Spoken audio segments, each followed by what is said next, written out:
Thank you for tuning in to Exeter TV. The meeting will be starting shortly. While we wait, let's learn more about Exeter TV. Exeter TV is the town's public and government access channels, available on Comcast channels 98 and 22. Channel 98 is your channel. If you have an idea for a program, want to host your own talk show, or submit a film, we're here to get your content on television. On Channel 22, we bring you live and replay coverage of government meetings and other town updates. A third channel, Blue Hawk Media, is operated by SAU 16 and can be found on Channel 13, with all your school sports, events, and meetings. You can watch Exeter TV online at exeternh.tv, Apple TV, and on Roku. Find us on social media for extra content. Subscribe to our YouTube channel and hit the bell to get notified about live streams and new content.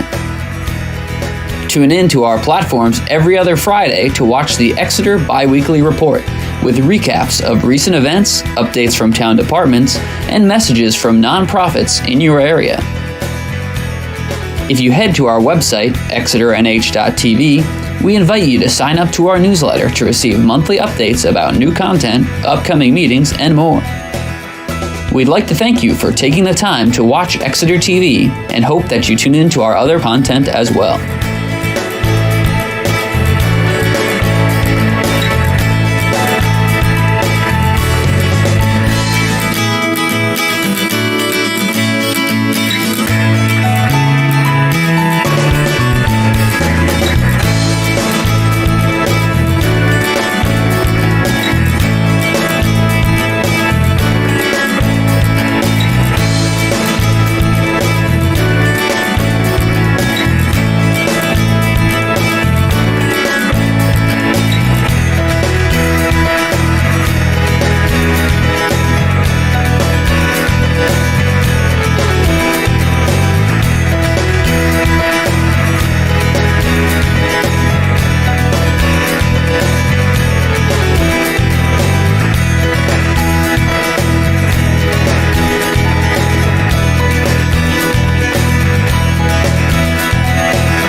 Thank you for tuning in to Exeter TV. The meeting will be starting shortly. While we wait, let's learn more about Exeter TV. Exeter TV is the town's public and government access channels, available on Comcast channels 98 and 22. Channel 98 is your channel. If you have an idea for a program, want to host your own talk show, or submit a film, we're here to get your content on television. On Channel 22, we bring you live and replay coverage of government meetings and other town updates. A third channel, Blue Hawk Media, is operated by SAU 16 and can be found on Channel 13, with all your school sports, events, and meetings. You can watch Exeter TV online at exeternh.tv, Apple TV, and on Roku. Find us on social media for extra content. Subscribe to our YouTube channel and hit the bell to get notified about live streams and new content. All right, I'd like to call this meeting to order. Today is Wednesday, March 15th, 7 p.m. This is the Heritage Commission. My name is Jay Myers. I'm the chair of the Heritage Commission. I'll let the others here introduce themselves. I'm Julie Gilman, the Select Board Representative. John Merkel, Vice Chair. Maura Fay, Treasurer. All right, and welcome those who are listening or watching. We have an agenda that carried over from last month. We were unable to meet at that time. So a couple of these carried over items will be handled in quick order. The minutes of our last meeting, which was January 18th, will be in the permanent record because of the time frame with which we were able to review that. Second item on our new business list is the demolition review committee updates, and it's been a while since the committee met, but the last time the committee met was to organize a review of 25 Park Street. And in addition to that, numbers 4 and 6 South Street. John, you were Park there. Park Street was taken care of. South Street was the one we had the problem with. Was the South Street one, was it demolishing the whole building or working on the foundation? No, it was demolishing the whole building. So just a refresher, a review. 25 Park Street was for demolition and replacement, or? Well, it was for demolition. Okay, but no plan. We don't know what's going back. Yeah, we don't. And then and as you were saying, South Street was a demolition and replacement, or I mean, was there any idea of what? No, Pam was affected by it. She was displaced and relocated. So that was an apartment, like a duplex, built in. Do we have any history, any knowledge? Pam does. No. Yeah, quite some time ago. I mean, I think it was just in driving by it was an older structure. Early 1900s, maybe late 1800s. Yeah. Yeah. Early 19, I would think. Yeah. And Pam didn't have any problem with it, for the record. All right. So moving on, the CLG grant fiscal year 23 informational session update, kind of going back. Julie, you attended a informational session about that. I got into that Zoom meeting a little bit late, on the later side. Yes, this was put on by the New Hampshire Division of Historical Resources, and it just walked through their process of CLG grants, or Certified Local Government Grants, which we have been successful in obtaining in past years. They've really stretched out the whole process, which is kind of nice because we only meet monthly, so it helps us meet our deadlines, plus when the budgeting happens. That was something I had emphasized with them earlier, because some towns have March town meetings, some have May, some have June. So it was a little different meeting the deadlines. So they've extended that out. It's a 2-year process now, which is nice that we can be awarded something and take a year to finish the product. So that's a good point. Now, we had a letter of intent that was due March 3rd, whatever the Friday was around there. And so I just quickly put it in its nice electronic format now, so we don't have to have a formal a letter to print and sign and send. And I just put it in for further survey areas that we have started from our mapping survey project. And for an amount of $25,000. Remember that this is actually a free grant. We don't pay any money. We pay the consultant with whatever the grant is. And I just threw that number in because we hadn't talked about what area we want to do. So I have this map up here right now just to describe what we've done, and I'm going to go use the laser pointer to show it. And then the areas that were mapped out in our mapping project from 2014. So let me go over there. Julie, we have our intent to apply. When does the deadline to apply? I have in my notes, or at least something about a July final announcement, or?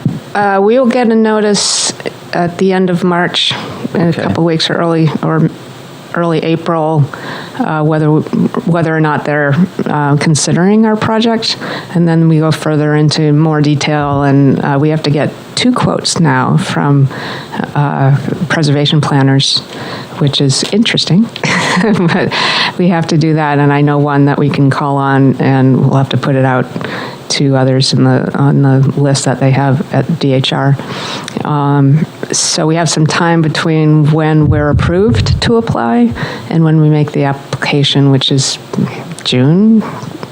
And then there's a couple more months while they decide on them all, and then we'll find out if we've been awarded something. And depending on what those quotes are that we get from the consultants, we can then negotiate with DHR about just the extent of our project. And I know when we did the Park Street area survey, that was quite massive.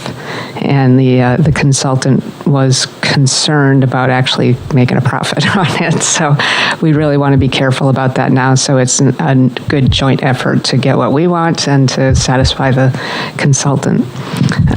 So what I wanted to show you here is areas of town that have already been surveyed either through our work or previously from National Register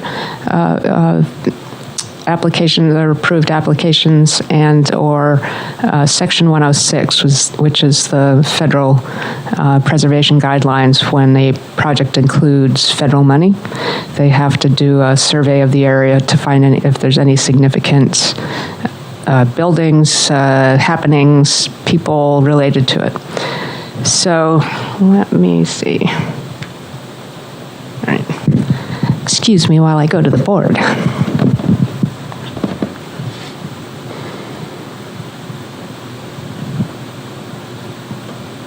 Oh, mouse. Okay, this is the earliest map of Exeter. And we have done some survey previously, and I'm sorry that, let's see if I can blow it up.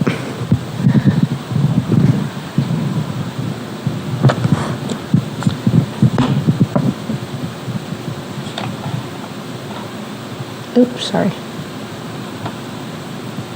Well, I can describe the extent of it because I can't read the street names. But what had been developed by 1802 extends a little bit to Portsmouth Avenue and out to past Lincoln Street, and then along Water Street and Court Street.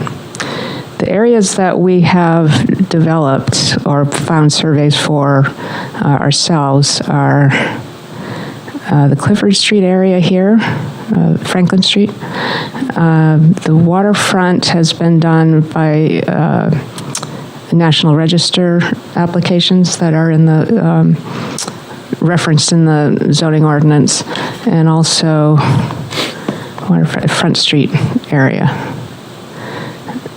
So what we have left, and I think between the two, we cover an awful lot of space.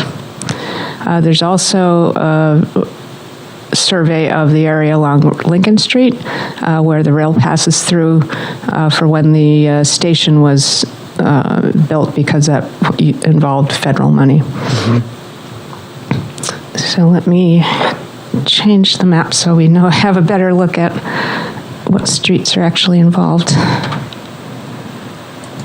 There we go.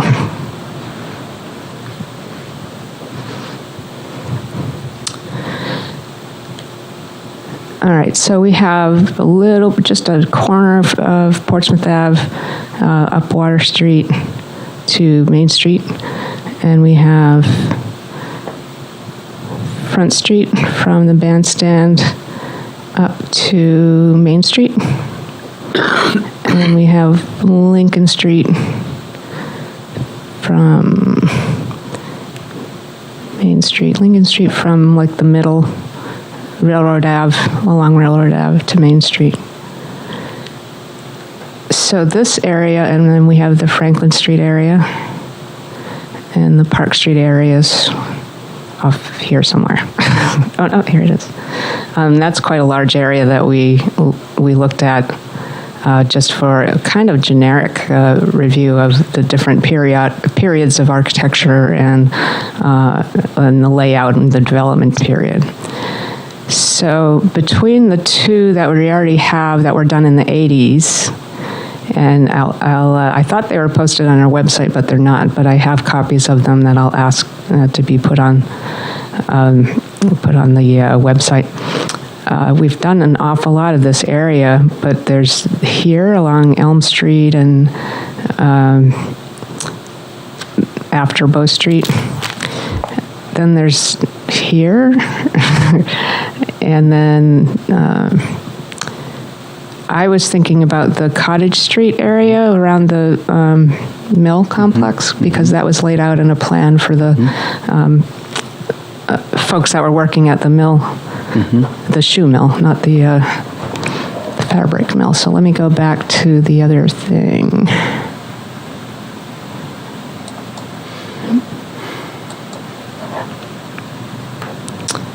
So that would be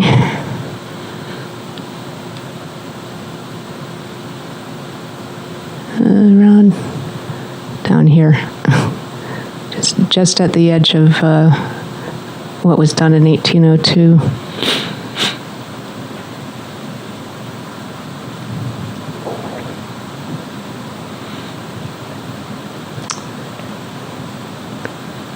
Sorry, I can't read the street names. Front Street.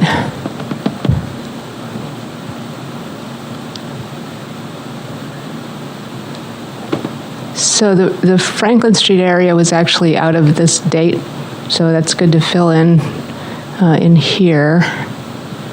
So somewhere in this 1802 area, we need to take a look at. This is Park Street, Epping Road, which has pretty much been covered by that survey we did along the Park Street area. So we've got a lot of this covered between the waterfront commercial, Front Street area. So it may be that we want to extend a little more. And let me go to the next map.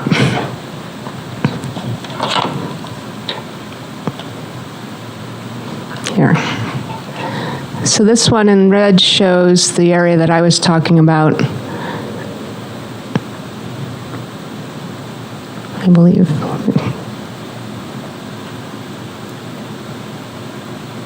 Yeah. Oh, Pine Street now. Oops, sorry, wrong thing. This is Pine Street here, so Yeah. that's a question of that. This is mostly Academy property. Yep. And then there's mills right here, the shoe mills right here. So that would be an extension of the project that was done for the Lincoln Street station area. What I was talking about was over here. Is that the cemetery, sort of where the yellow parcel? Here. Just below Yeah. your dot? Yeah. Well, isn't that that's Winter Street, and then the Exeter Cemetery, Oh, that's down that here. big parcel there.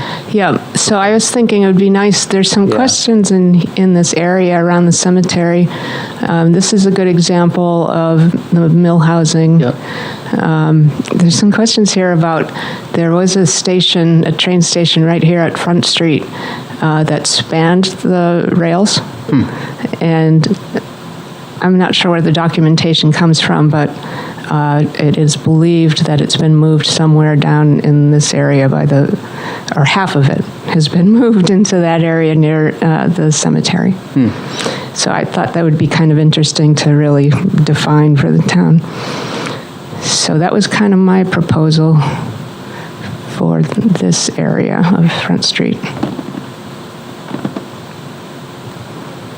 So as you were talking, that was an area that I was thinking of around the mill and some of that industrial housing development Yeah, and neighborhood. There's a great photograph that shows how it was originally laid out.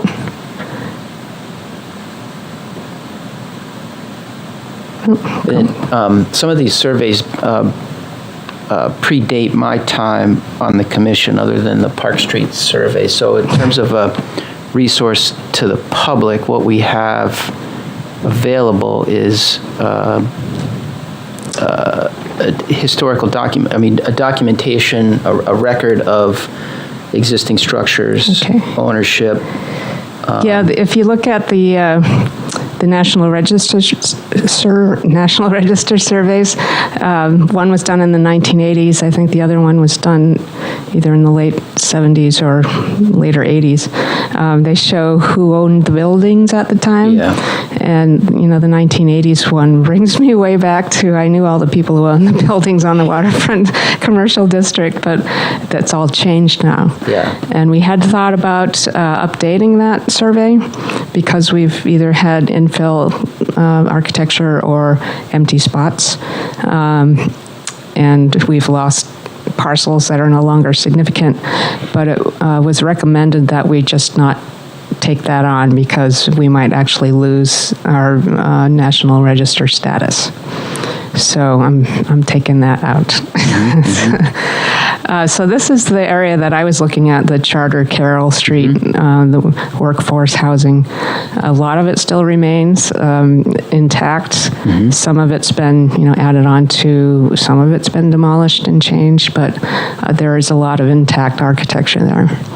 And its purpose for being the mill housing and having the employees close to, work 12 hours and go back and sleep, I think and also the population that came in to fill that area.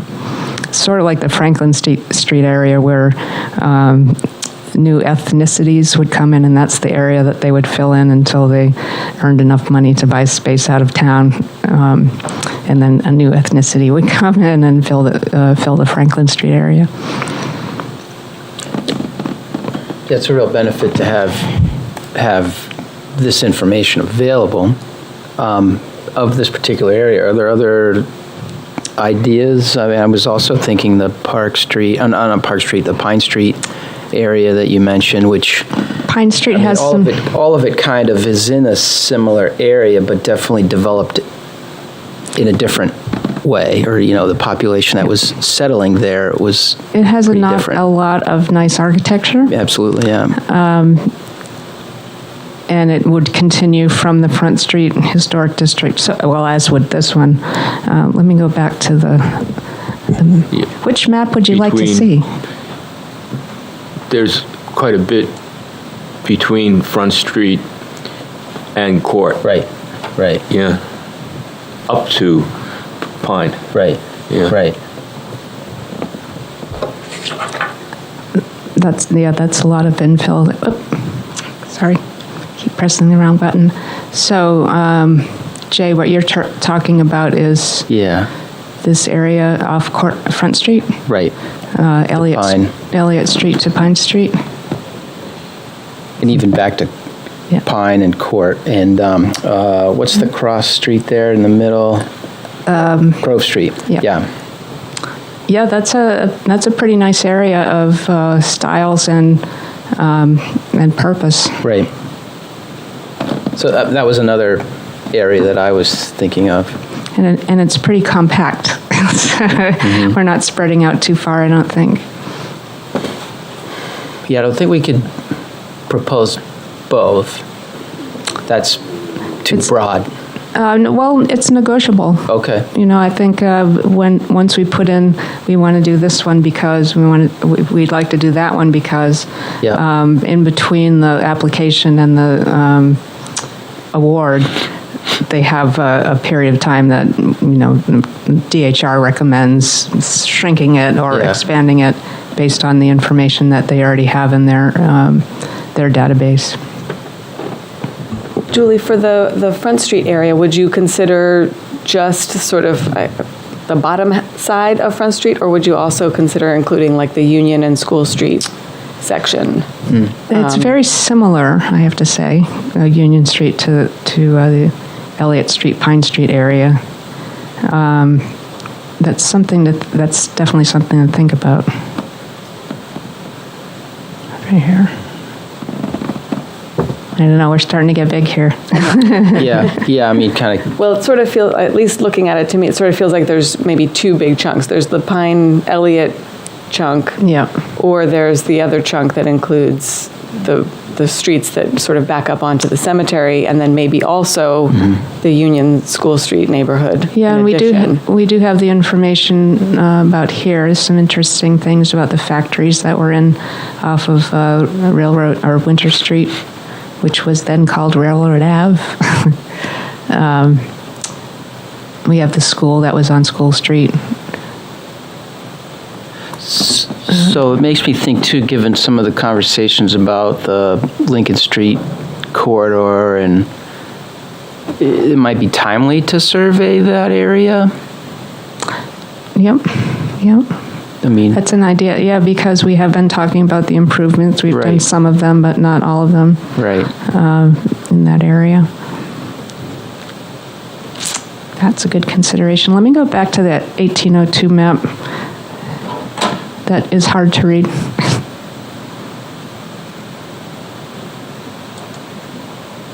Uh-oh.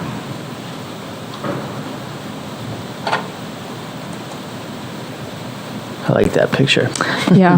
That's really cool. I don't know, Yeah. where do you think they took it from?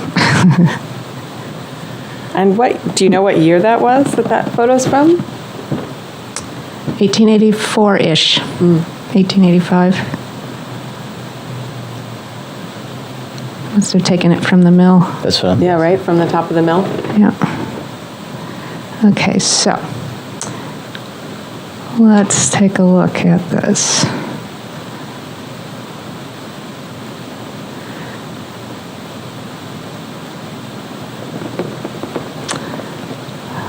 Yeah, we might have a little bit of infill from the 1802 map. I put the thing down, to the areas that we're talking about. Okay, where did I put the pointer? Is it in my On hand? the podium? Nice. So it disappeared somewhere between the podium and the computer. I just used it. You getting your exercise. I know, taking my steps here. But that's a good expansion. I think we've got an awful lot of information from the 1802 map. Thank you.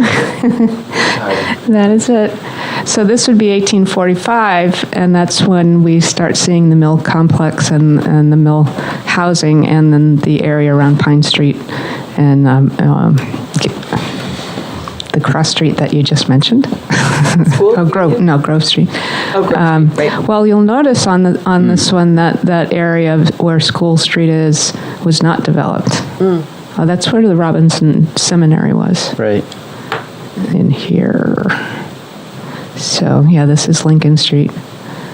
So you're talking about this area. Yeah, it's there. Right. Yeah. And if we want to go further out here. this area, we have the Franklin to Bow Street, so we have that. Further on Court Street, we don't have Elm Street. So it's whether or not we want to do it by date or areas of interest. I really want to get to JD Hill because that was the post-war World II area, but that's a whole other story. Yeah, I almost feel chronological in a process, kind of following the expansion, the workforce housing, that Lincoln Street area along the railroad. Yep. I don't know. That's where I'm kind of leaning toward. But I do like the idea of the Pine Street, Grove Street, between Front and Court. Now, a lot of the property along Front Street has already been documented in our historic district Yeah, findings. so mostly that Pine and Grove. Yeah, and Court Street. I mean, I don't know. I think in terms of the chronological piece, but also the contemporary conversations that are going on around that area now. I mean, we're going to have a new intersection there at Linden and Pine and Yeah. Front. Yeah. There's talk about how to best use the Lincoln Street corridor, and Well, we can propose a large area and then refine it as the application process goes through. yeah, So I agree with you on the Pine, Elliott, Court, Front Street area because that really hasn't been touched as far as documentation. And right. then further down we get into that's when we start getting into the sort of mill housing on Lincoln and School and Gill Street. Yeah, Close, but not quite the same as Carroll Street. and that space, Elliott, Pine, Grove, is well preserved. The Academy owns a good bit of that property. There's quite a bit of editing of the structures, but it's well preserved. There's some pretty nice different Yeah. periods represented Right, there. Yeah. absolutely.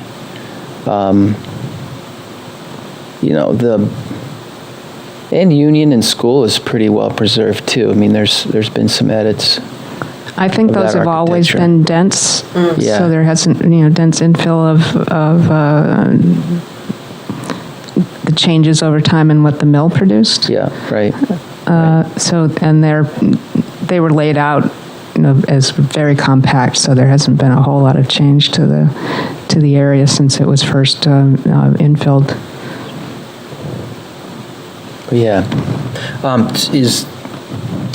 When do we need to make a decision? I mean, we've got Once we know if our letter of intent is approved, like they look at all the towns that have sent in letters of intent, and they decide how many they want to accept or what the extent of them is based on the projected costs that different towns are asking for, and then they'll look at the either the prominence, is it a single structure or is it an area survey, or one of the things that's to our advantage is that we did the mapping project, and the whole purpose for doing that was so we can make these decisions, because one of the goals of the DHR is to survey the whole state. But in order to do that, really, towns have to take it on in their pieces. And if you look at I don't remember if it's the National Register website or the DHR's website, but quite a few towns have done quite a few pieces, not a area survey like we've done, but individual architectural pieces that they want to have more information on.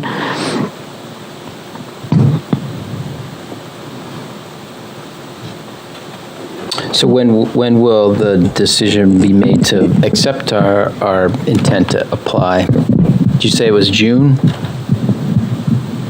That will, no, they're going to,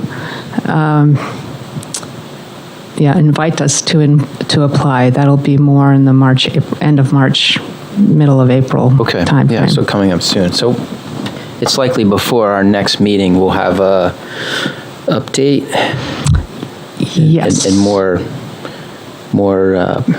pressure to decide our Well, they may, if area. they come back to us with their point of interest, they may say this is good, but, Yeah. we'd like to see less or more. Yeah. Usually it's less.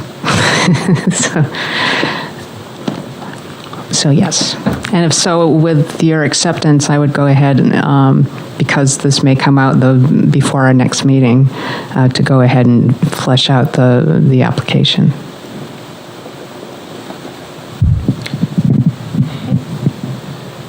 So do we need to do anything formal in terms of a motion or a vote on wouldn't hurt. steps?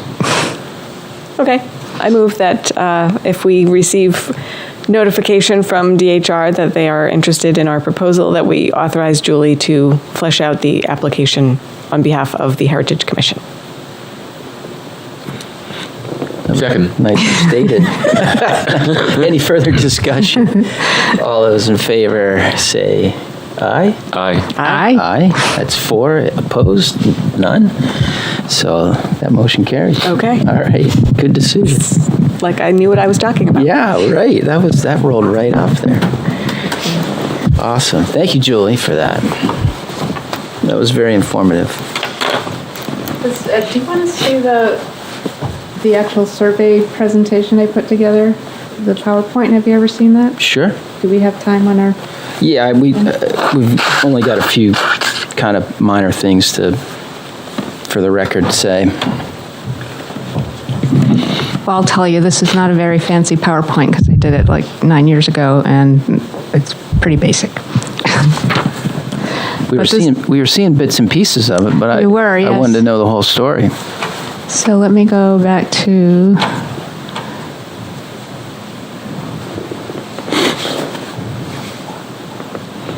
So what I did here was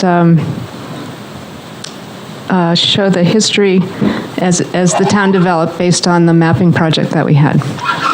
And you'll see the different areas overlaid with the maps that we had, the consultant had found. So, how did it get to there? Okay. So this is the original map of Exeter when we actually comprised of Epping, Fremont, Brentwood, Newmarket, South Newmarket, which is Newfields. We never had Stratham. And then those different towns actually broke up too. But at some point, these areas, Epping, Fremont, Brentwood, were tired of paying money to the town of Exeter Congregational Church. That's how it was done then. Your taxes went to the church. Right. And they set off. So this is just some information about the settling of the town and where the industry was started in downtown, around the river and the falls, manufacturing. We were doing a lot of timbering and shipbuilding. He established the Board of Selectmen, which, as an aside, was 3 people, and the chair of the board was called the ruler. That changed somewhere along the line. So we traded goods all the way down to the Great Bay and beyond, and some of the people, well, actually later, in the 1700s, people actually owned shares in privateer ships. So they went out as pirates and brought stuff back. This is showing you, it's not obviously a photograph from the 1700s, but it shows you where Swayze Parkway is now and how the timber was loaded out on that area to be shipped out or milled in town. And this is a gondola just showing the load of timber that's being going downstream to Great Bay to be shipped off. either to the king or for shipbuilding and other timber uses. And this is just some facts about what was happening. Phillips Exeter started, all the towns had subdivided off. The Declaration was read here. We became the 9th state to ratify the Constitution, and we increased the types of trade goods to include gunpowder, paper, and nails. So this is the earliest map from 1802. And you'll see that it starts to grow out. This is the same thing. This one is a close-up, or no, not close-up. Yeah, it's a close-up. And so you'll see where here's the academy as it was laid out, and that was really the western edge in 1802.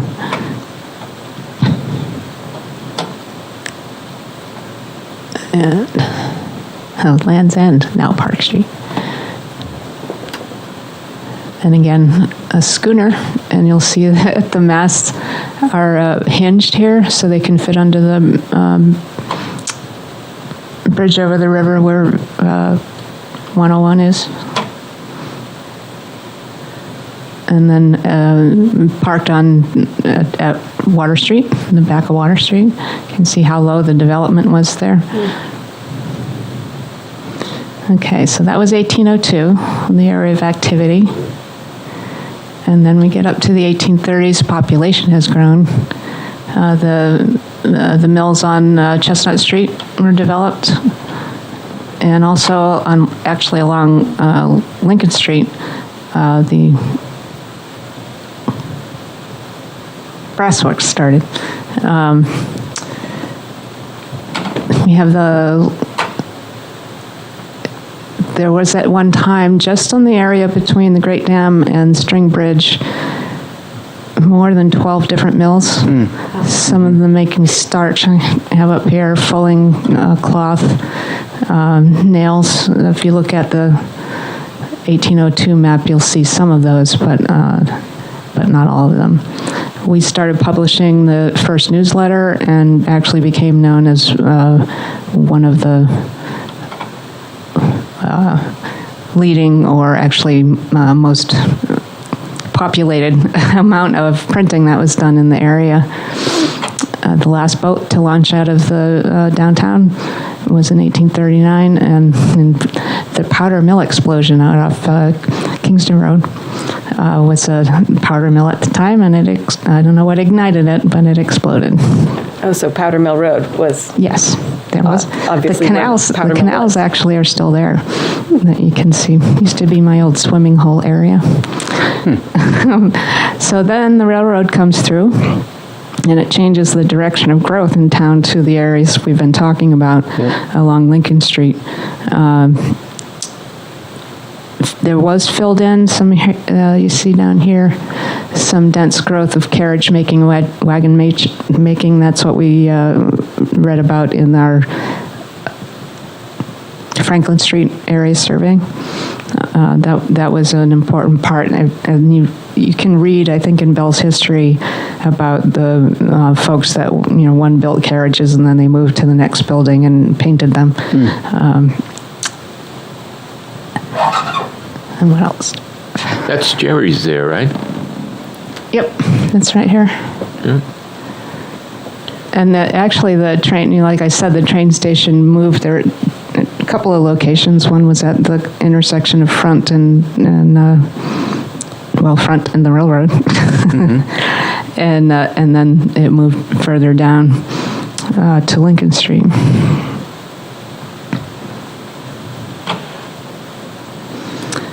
So then we go back to 1845. So this picture is from the 1840s, actually. And we've added things, tanning, like on Tan Lane, and also out on Court Street. So that's the new extension. Then we get into the 1850s. Original photograph as we can get of the town hall.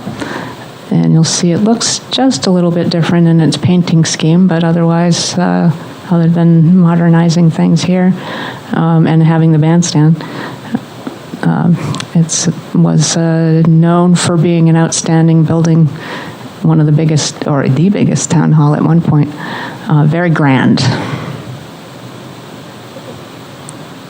And this photo I just put in here because it shows you that this building here, which is currently housing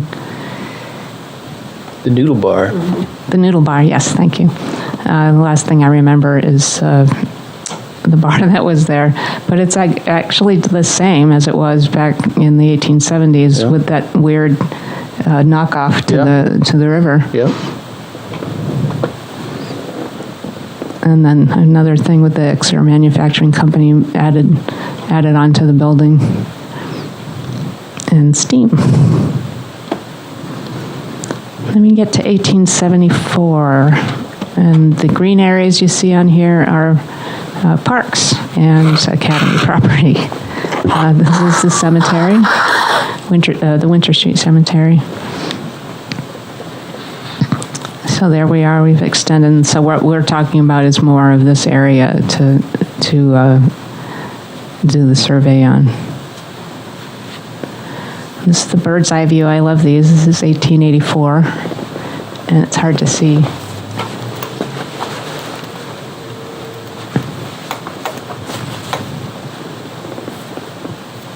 I think the jail used to be out here. Or there. And then in wait, is that the same one? Yeah, it looks to be the same. 1884. No, there's an 1896 one too. So then the Gale brothers moved in 1884 on a front street at the rail station. And you'll see that we extended further out here. This is where the development of Cottage Street and Carroll Street are.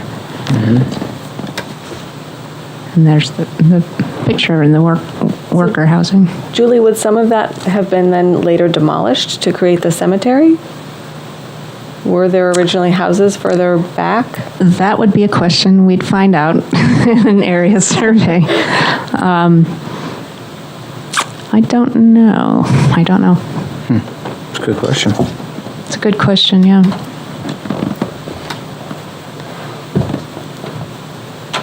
Oh, the waterworks. The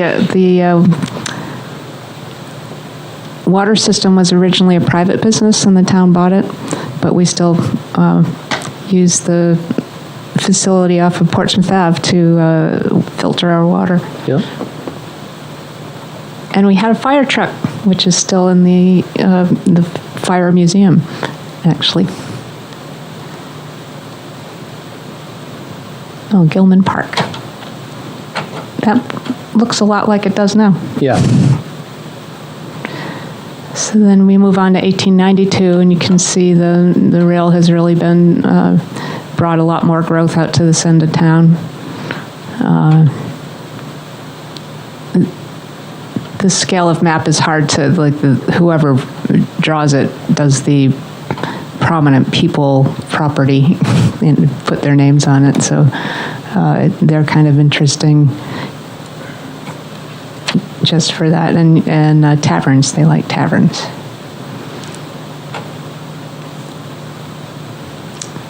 So in the 1890s, we grew out further east off of High Street and the side streets there, and then we continued further into the west.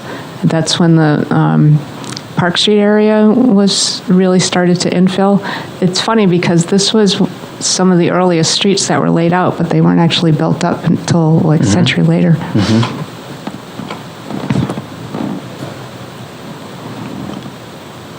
So that gets us to 1892. You can see the blue is the changes or additions to the area of settlement. And this is the rubber step company, which people argue about where that actually is. And the rail station was extended to include this part of it. The luggage building or baggage buildings. And it's, a lot of it is the same, maybe not, actually from the rail side, it's pretty much intact. The front has been changed somewhat, but not too badly. Okay, here's the 1896 one.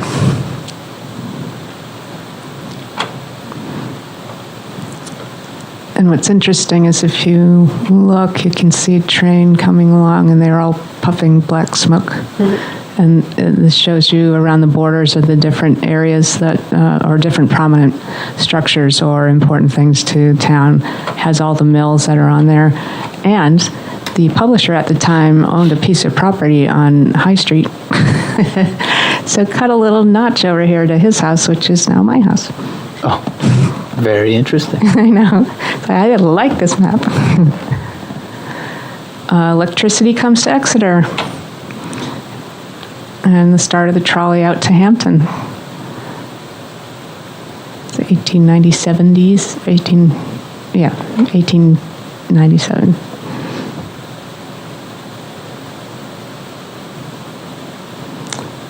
And we opened the cottage hospital on Pine Street, and that's another reason to look at that area, is to talk about our first hospital. Mm-hmm. And then 5 days later, train crash. Mm-hmm. So they had their first influx of patients? Yeah, I know there is information about how many people were hurt here, but I don't have it in my documents. And then this is the hospital of up on Prospect Hill, or up in Buzzell Ave, that everybody knows. This is how it began, as actually a nursing school. And I think maybe this piece of wall remains.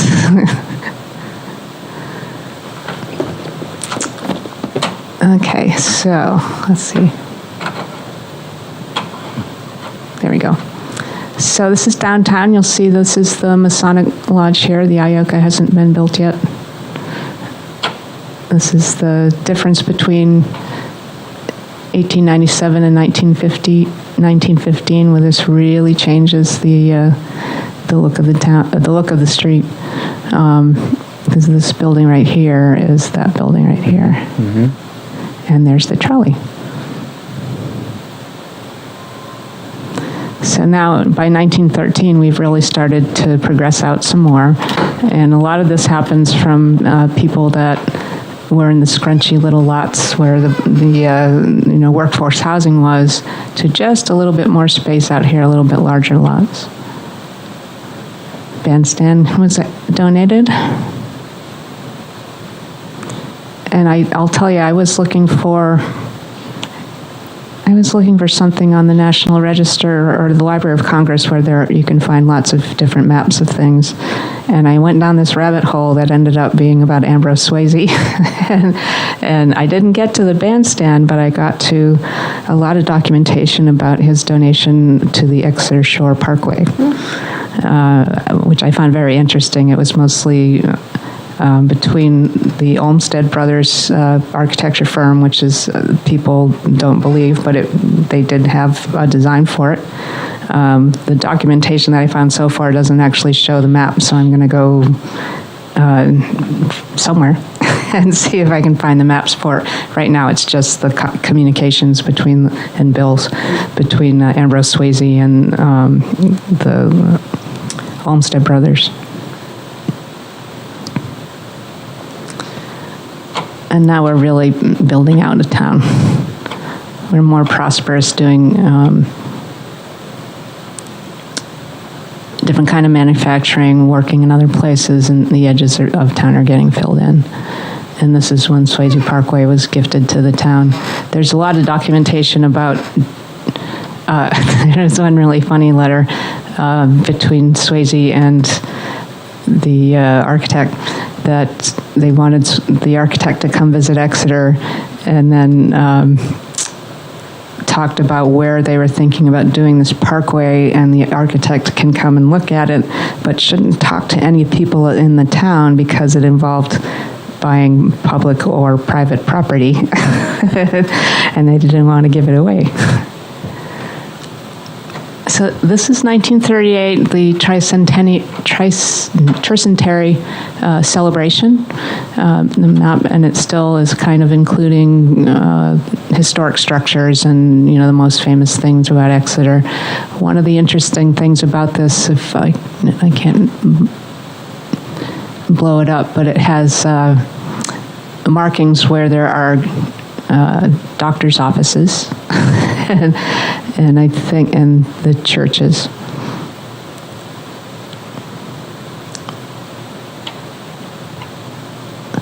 And now you see how big Exeter is getting. The population is now over 5,000. It's 1950.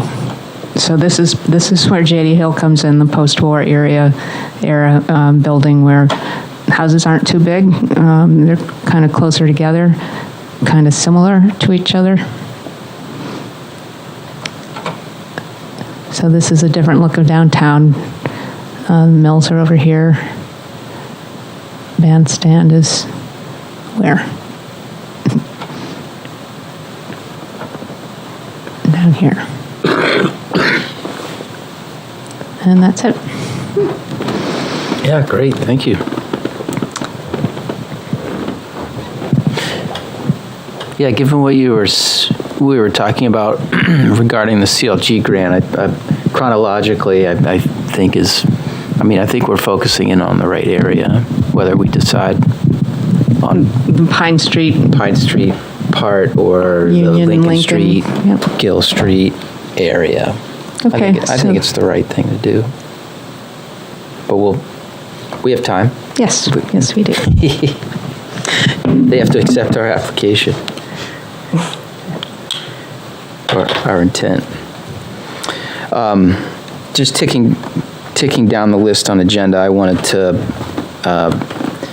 thank Julie and the rest of the select board for having an all boards meeting. I've attended that and found that to be very informative and wished I had the opportunity to attend a meeting like that much earlier in my time on the board. It was, but the time was well spent, so I wanted to say thank you for that.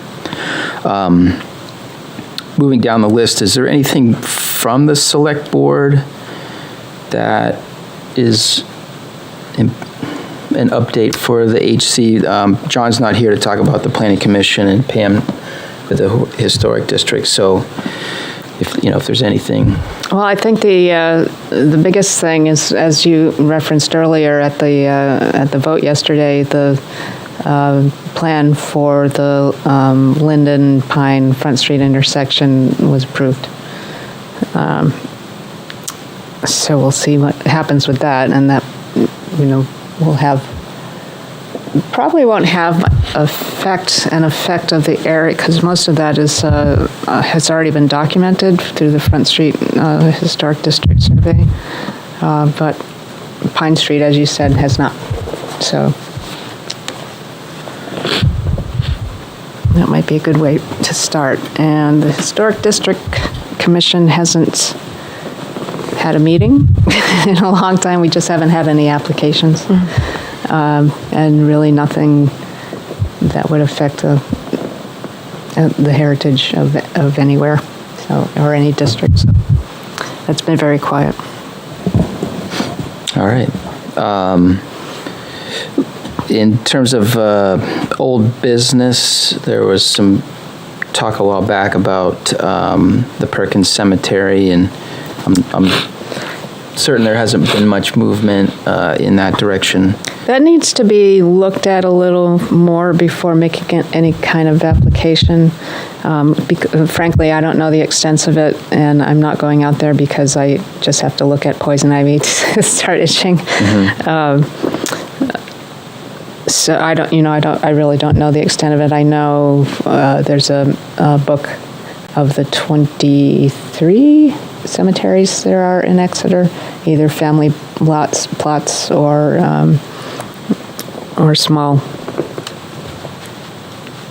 small areas. So this is one of them. I don't know if it's L-chip worthy. I don't know that they tend to look for really impactful things that are, preserving viewscapes. I know there was $4 million a couple of years ago that went to an area along the Connecticut River to protect the view from the mountains or up the mountains. I forget which way it went.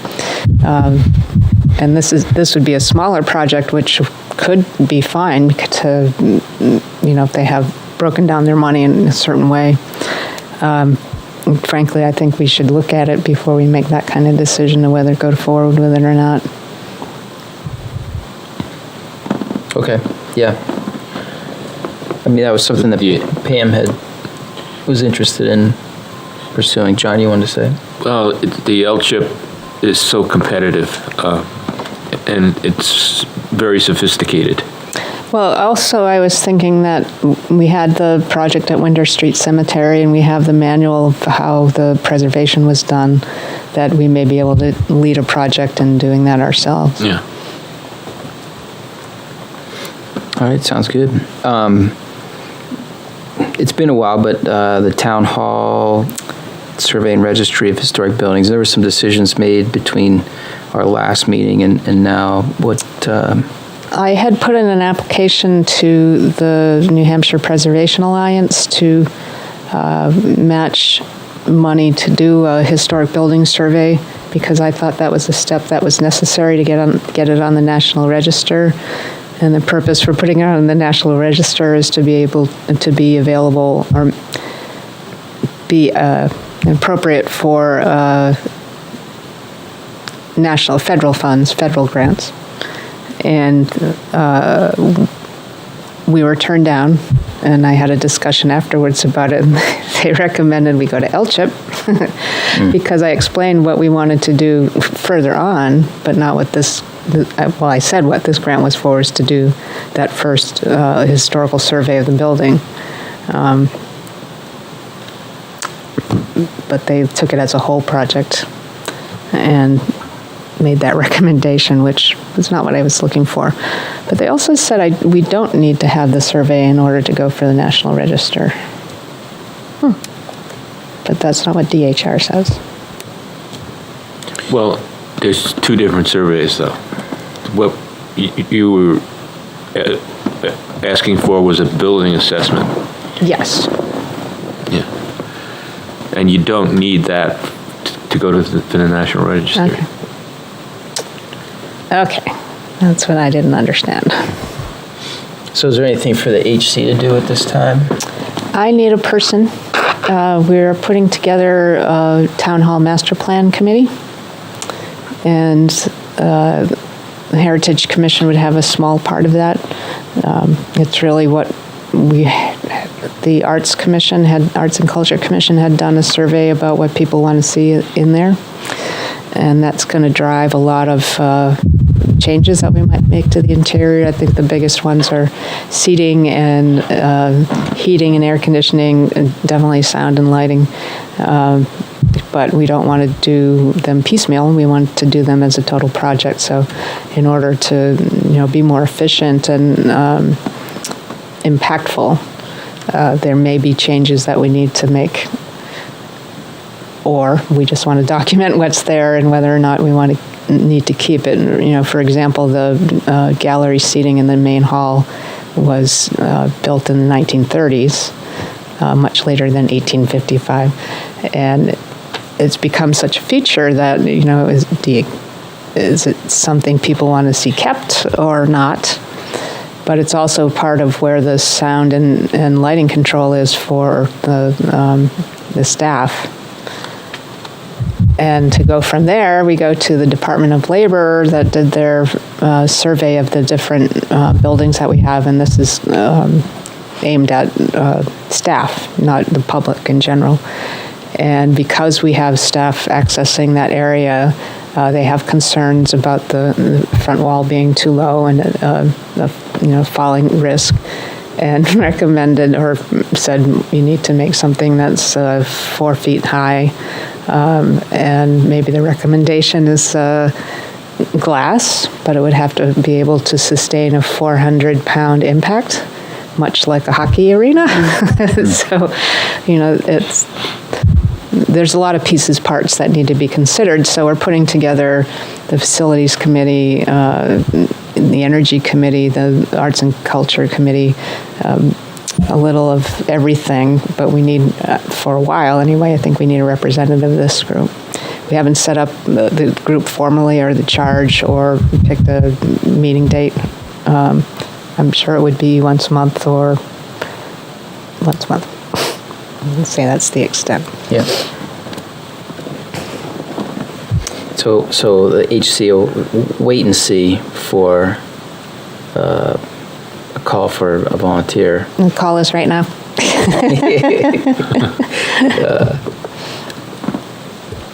Yeah. Do they have to be a member of the HC to be on that committee? That's a good question. Could it be an ad hoc person that reports to the HC? Sure. Yeah.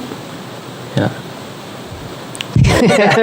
Am I seeing the question coming from somebody that? I mean, I'm not going to be a member of the HC much longer, so Yeah. maybe No, that's Put it out absolutely there, a good question.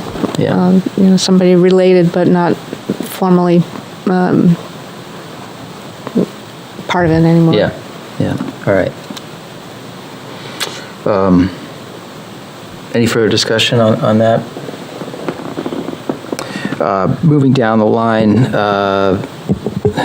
we've been creating an inventory of demolished structures and replacements from the Demolition Review Committee's work over time. This is work that John put a lot of effort into, and I currently have things on a thumb drive, pictures and documentation. And so I think we're at a point where, in conversation with Barb or somebody in the town, on how to leave this as a record of that work. And so, I mean, that's where that stands at the moment. Currently, all of the demolition decisions are filed with the building permit files. What we don't have is what came after. Yeah. Well, and I don't think, did those include the photos, the pre-demo photos? Yeah. I mean, we have that. Did it include the photos? I don't know whether they were electronic or printed. I know There's a combination of, both. yeah. Oh, so there's a method. Has that been updated for each? I mean, each structure, I mean, if we, is there photo record of the 25 Park Street or 46 South Street, the most recent ones? Other than the letter, do we have? I usually send them photos from my phone with that letter. Okay. So the current conditions at the time. Yeah. All right. I didn't realize that. I thought it was just the letter. So should we send? I have photos on my camera and a previous device. Should we send them in to Barb or talk to her first about how she wants to, or the department wants to use that material? Whether it's by property or just as a demolition record of the town, kind of thing. Yeah, how are you going to put that? You're going to put it. Want to put that on the website? I mean, as a resource. Yeah, I think so. I mean, make it easier to access.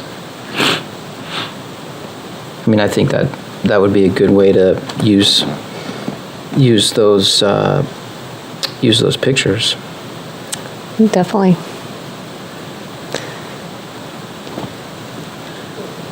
See, well, the way I remember this was 2006. We actually formed the Heritage Commission, but the demolition review piece wasn't part of that for Right. another 4 years, maybe, or something. And by then, we had digital cameras, so there wasn't much in the way of having to photograph it and print it, where you'd have a physical picture. So when you were sending those pictures to Barb, what did she do with them? Is there a place that they're accessible? I made the assumption that it went with the letter and The project file. The project file. Okay. Which is all the more reason why we should keep on doing this, because they get filed someplace and eventually probably get lost. Yeah, that's where, I mean. Those are supposed to be kept forever in Yeah. paper format. Right. Yeah, I just. No, it's a good wasn't sure. idea to talk about, or talk to Barb about how to use our database to put these things on the website in Yeah. a simple form.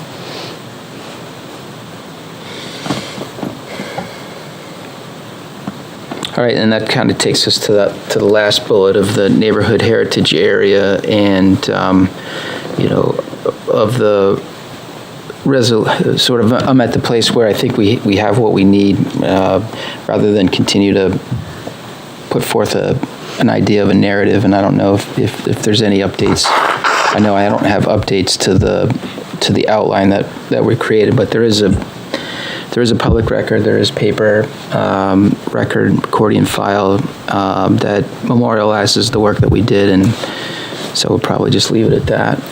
Yeah, I think the summaries that are on our webpage are what we find out. Yeah, yeah. Is there anything that's on the agenda that we need to discuss or bring up? No, I just need a town hall person. I think that's going to go unfilled tonight. Okay. Yeah. All right. Looking at the time, I'll take a motion to adjourn. So moved. Second. Yeah, all those in favor? Aye. Aye. All right. Thank you.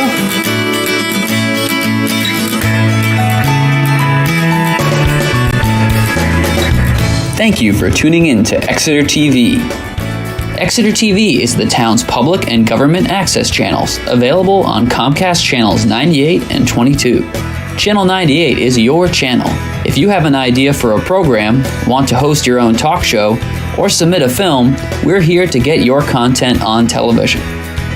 On Channel 22, we bring you live and replay coverage of government meetings and other town updates. A third channel, Blue Hawk Media, is operated by SAU 16 and can be found on Channel 13, with all your school sports, events, and meetings. You can watch Exeter TV online at exeternh.tv, Apple TV, and on Roku. Find us on social media for extra content.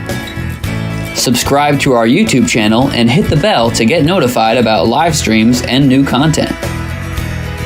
Tune in to our platforms every other Friday to watch the Exeter Biweekly Report, with recaps of recent events, updates from town departments, and messages from nonprofits in your area. If you head to our website, exeternh.tv, we invite you to sign up to our newsletter to receive monthly updates about new content, upcoming meetings, and more. We'd like to thank you for taking the time to watch Exeter TV and hope that you tune in to our other content as well.